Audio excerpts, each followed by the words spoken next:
এখানে কয়েন বাড়তেছে, প্লেয়ারের নাম এবং কয়েন প্রতি সেকেন্ডে সেকেন্ডে কয়েন বাড়বে। আর 200 কয়েন এখানে ক্লিক করি, এক্সপ্লোশন হচ্ছে আর এখানে 200 কয়েন মাইনাস হচ্ছে। 200 কয়েন না থাকলে কোনো কিছু হচ্ছে না। আমরা নতুন একটা লিডার স্টার্ট কিভাবে আমাদের প্লেয়ারের ভিতরে নিয়ে আসি সেটা আমাদের দেখাবো। আমাদের এটা হলো আমাদের ওয়ার্কস্পেস, গেমের ভিতরে ওয়ার্কস্পেস। ওয়ার্কস্পেস এর ভেতরে আমাদের প্লেয়ার্স আছে, লাইটিং আছে, আরো মেলা কিছু আছে আমাদের এখানে। তো আমাদের প্লেয়ারের ভেতরে আমরা লিডার স্টার্ট একটা নিয়ে আসতে চাচ্ছি। সাধারণত যখন আমাদের প্লেয়ারের ভিতরে তো কেউ থাকে না, যখন প্লেয়ারের ভিতরে নতুন কোনো কেউ অ্যাড হবে তখন আমরা এখানে একটা সেই প্লেয়ার যে অ্যাড হচ্ছে সেই প্লেয়ারের আমরা এখানে একটা ফোল্ডার ফোল্ডার তৈরি করব এবং সেই ফোল্ডারের নাম আমরা এখানে লিডার স্টার দিয়ে দিলাম। তো এই জিনিসটা আমি যে করলাম এটা আমরা ম্যানুয়ালি করছি, কিন্তু আমরা এই ম্যানুয়ালি না করে এটা আমরা স্ক্রিপ্টের মাধ্যমে করব। প্রথমে আমাদের এখানে আছে গেম,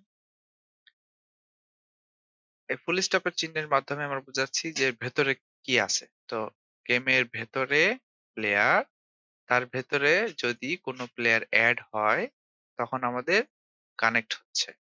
এবং কি কানেক্ট হচ্ছে, আমাদের একটা ফাংশন কানেক্ট করতেছি এবং সে ফাংশনের নাম দিয়েছি প্লেয়ার।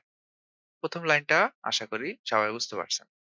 দ্বিতীয়টা আমরা কি করছি, এখানে একটা লোকাল একটা ভেরিয়েবল তৈরি করে নিচ্ছি। আমরা ভেরিয়েবল, যখন আমরা একটা ভেরিয়েবল তৈরি করি তখন আমরা একটা ভেরিয়েবলের নাম দেই এবং লোকাল দিয়ে আমরা ভেরিয়েবলের নামটা বুঝাচ্ছি যে আমরা একটা লোকাল তৈরি করতেছি। তো লোকালে আমরা কি ভেরিয়েবল তৈরি করতেছি, একটা নতুন ফাইল ফোল্ডার নিয়ে আসতেছি। আমরা এখানে ইনস্ট্যান্ট ডট নিউ এর মাধ্যমে আমরা নতুন কোনো কিছু নিয়ে আসি এবং এই স্ট্রিং এর মাধ্যমে আমরা বোঝাচ্ছি যে কি নিয়ে আসতে যাচ্ছি। এখানে আমরা একটা ফোল্ডার তৈরি করতেছি এবং সেই ফোল্ডারের আমরা একটা নাম দেব, যে ভেরিয়েবল দিয়ে ডট নেম, তাহলে ফোল্ডারের নেমটা চেঞ্জ হচ্ছে লিডার স্ট্যাক। আমরা ফোল্ডারের নেম কি দিলাম, লিডার স্ট্যাক। তো এখানে আমরা যে একটা ফোল্ডার তৈরি করে ফোল্ডারের ভিতরে একটা নাম চেঞ্জ করে দিলাম। এখন এই ফোল্ডারটা কোথায় যাবে, ফোল্ডারটা যাবে, ফোল্ডারের প্যারেন্ট হলো প্লেয়ার। আমাদের যে যে প্রত্যেকটা র্যান্ডম প্লেয়ার আসবে, এখানে যতগুলো প্লেয়ার আসুক না কেন সবগুলোই আমাদের এখানে প্লেয়ার। তো এই এই প্রত্যেকটা প্লেয়ারের ভেতরে ভেতরে এই লিডার স্টার ফোল্ডার নামে একটা ফোল্ডার তৈরি হয়ে যাচ্ছে। আমাদের এখানে দ্বিতীয় আরেকটা ভেরিয়েবল তৈরি করা হয়েছে, সেটা হলো কয়েন্স। এই কয়েন্স ভেরিয়েবলের মাধ্যমে আমরা কি তৈরি করতেছি, একটা ইন্টিজার ভ্যালু। আমরা একটা নতুন একটা ইন্টিজার ভ্যালু তৈরি করব। এখানে কয়েন লেখা থাকবে, উপরে ডান পাশে কয়েন লেখা থাকবে এবং সেই কয়েনের ভ্যালু থাকবে ইন্টিজার ভ্যালু। এখানে কয়েনের যে নাম্বারটা উঠবে সেটা ইন্টিজার ভ্যালু 1 2 3 এভাবে করে নাম্বারটা বাড়বে। এখন সেই ইন্টিজার ভ্যালু আমরা কিভাবে আনি, আমাদের এখানে যদি রেপ্লিকেটেড স্টোরেজে একটা এক্সাম্পল দেখাই, এখানে যদি আমি লিখি ইন্টিজার ভ্যালু, এই যে ইন্টিজার ভ্যালু, আবার যদি এখানে লিখি, এখানে আমাদের অনেক ধরনের ভ্যালু আমরা ব্যবহার করতে পারি, তার মধ্যে কিছু এক্সাম্পল আছে। ভেক্টর ভ্যালু আছে, বুলিয়ান ভ্যালু আছে, ফ্রেম ভ্যালু আছে, কালার ভ্যালু আছে, ইন্টিজার ভ্যালু আছে, এরকম অনেক ধরনের ভ্যালু আমাদের আছে। নাম্বার ভ্যালু, অবজেক্ট ভ্যালু, রে ভ্যালু, স্ট্রিং ভ্যালু। তো আমাদের এখানে আমরা ইন্টিজার ভ্যালু নিচ্ছি, যে আমাদের যে কয়েন লেখা থাকবে কয়েনের পাশে যে নাম্বারটা আসবে ওই নাম্বারটা ইন্টিজার নাম্বার। ভেরিয়েবলের নাম দিয়ে দিলাম কয়েন, ভেরিয়েবলের প্যারেন্ট দিয়ে দিলাম লিডার স্টার। যে এই যে কয়েনটা আমাদের শো করবে সেটা প্রত্যেকটা প্লেয়ারের ভিতরে শো করবে, সেজন্য আমাদের এর প্যারেন্টটা আমরা লিডার স্টার দিয়ে দিলাম। এই যে লিডার স্টার, এই যে কয়েনটা, এই কয়েনটা প্রত্যেকটা প্লেয়ারের যে লিডার স্টার আছে সেই লিডার স্টারের ভিতরে দেখা যাবে। প্রত্যেকটা প্লেয়ারের ইন্ডিভিজুয়াল কয়েন শো করবে এবং কয়েন ভ্যালু শুরু হবে 0 থেকে। এখন আমরা এখানে একটা লুপ তৈরি করি, while লুপ। while ট্রু, যদি ট্রু হয় তাহলে ডু কি করবে, সেটা হলো কয়েন ভ্যালু যেটা আছে সেটা প্লাস ইকুয়াল টু 20। তার মানে হলো এটা দুই ভাবে লেখা যায়। প্রথম হলো কয়েন্স ডট ভ্যালু,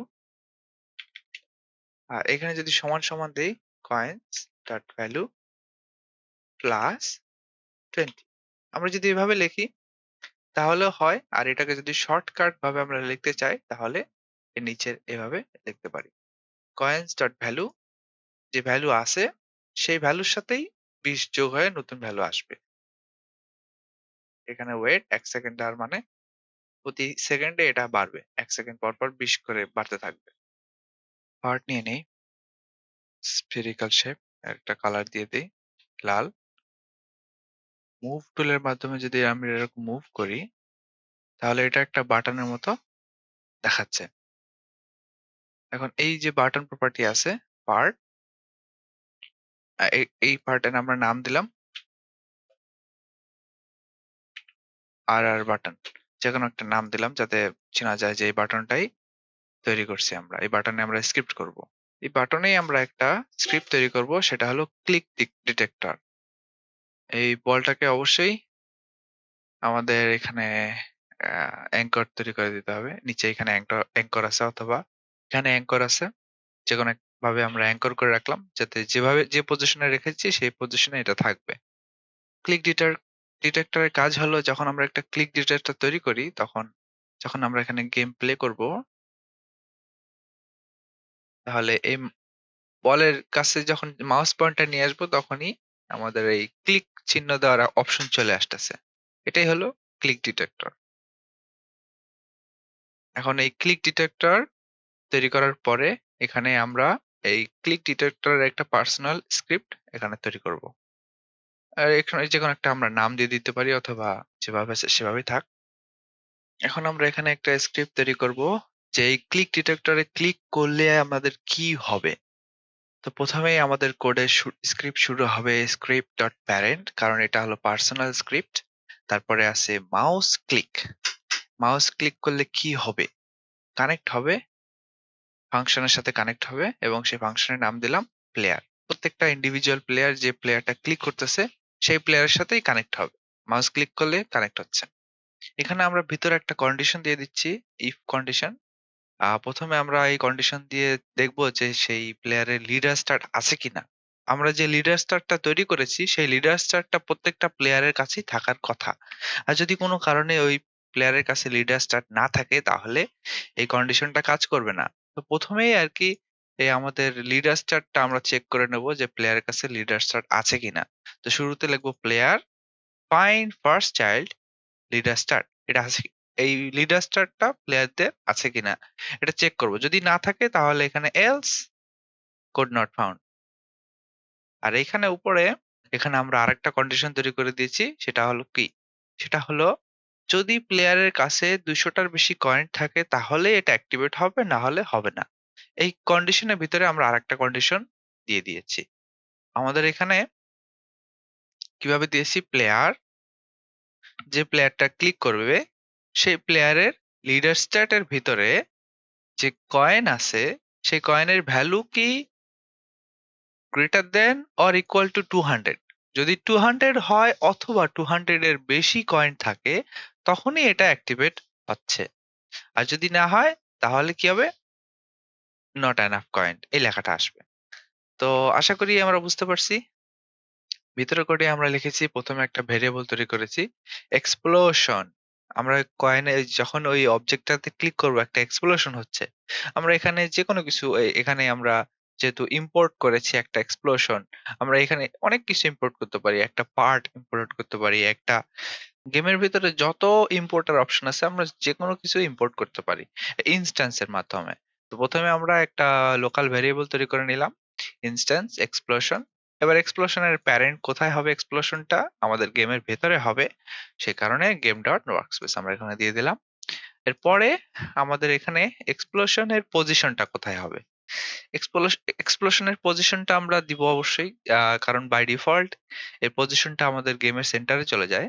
তো আমরা ভেক্টর 3 এর মাধ্যমে আমরা আমাদের পজিশনটা দিয়ে দিচ্ছি, যেখানে বলটা আছে সেখানেই এক্সপ্লোশনটা হচ্ছে।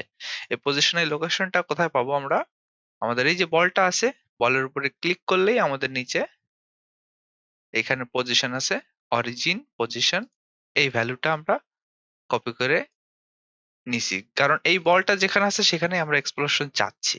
আমরা যদি অন্য কোনো জায়গায় এক্সপ্লোশন চাই তাহলে সেই লোকেশনটা আমরা এভাবে সিলেক্ট করে কপি করে নিব। লাস্ট সর্বশেষে যে কাজটা বাকি আছে সেটা হলো ইফ স্টেটমেন্টের ভিতরে আমাদের প্রথম শর্ত ছিলই যে যদি 200 কয়েন থাকে অথবা 200 কয়েনের বেশি থাকে তাহলেই আমাদের এই কোডটা চালু হবে। তো এখন আমরা যখন প্লেয়ার ক্লিক করবে তাহলে 200 কয়েন আমরা তার প্লেয়ার কাছ থেকে আমরা বিয়োগ করে দেব। সেটার জন্য আমরা কি করেছি? প্লেয়ার যে লিডার স্ট্যাট আছে, যে লিডার স্ট্যাটের ভিতরে যে কয়েন আছে, সে কয়েনের value minus equal to 200 minus হয়ে যাবে 200 কয়েন। এখানে কয়েন বাড়তেছে, প্লেয়ারের নাম এবং কয়েন প্রতি সেকেন্ডে সেকেন্ডে কয়েন বাড়বে। আর 200 কয়েন এখানে ক্লিক করি, এক্সপ্লোশন হচ্ছে আর এখানে 200 কয়েন মাইনাস হচ্ছে। 200 কয়েন না থাকলে কোনো কিছু হচ্ছে না।